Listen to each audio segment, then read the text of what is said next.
बहुत समय पहले की बात है। एक नगर में देवशक्ति नामक राजा रहा करता था।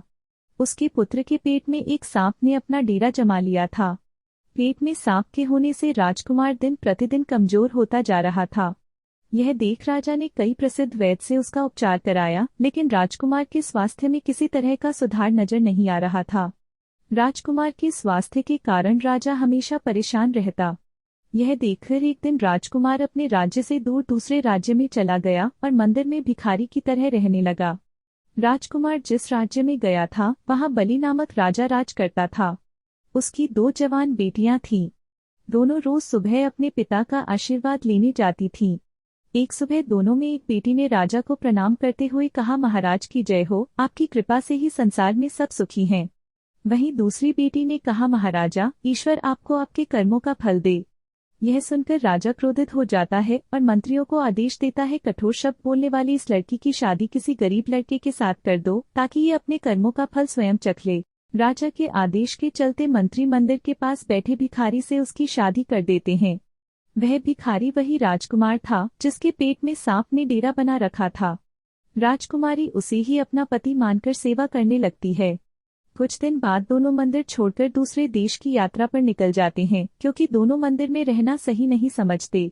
सफर के दौरान रास्ते में राजकुमार थक जाता है और एक पेड़ के नीचे विश्राम करने लगता है। राजकुमारी पास के गांव से भोजन लाने के लिए चली जाती है।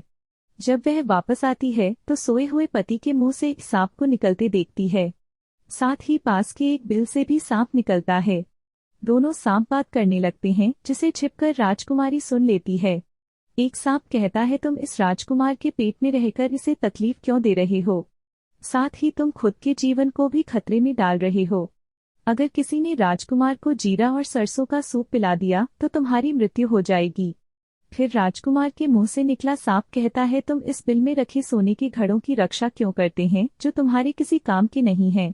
अगर किसी को इन घड़ों के बारे में पता चल गया तो वो बिल में गर्म पानी या गर्म तेल डालकर तुम्हारी जान ले लेगा।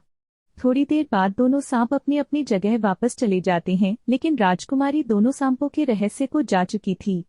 इसलिए राजकुमारी पहले राजकुमार को भोजन के साथ जीरा और सरसों का सूप पिला देती है।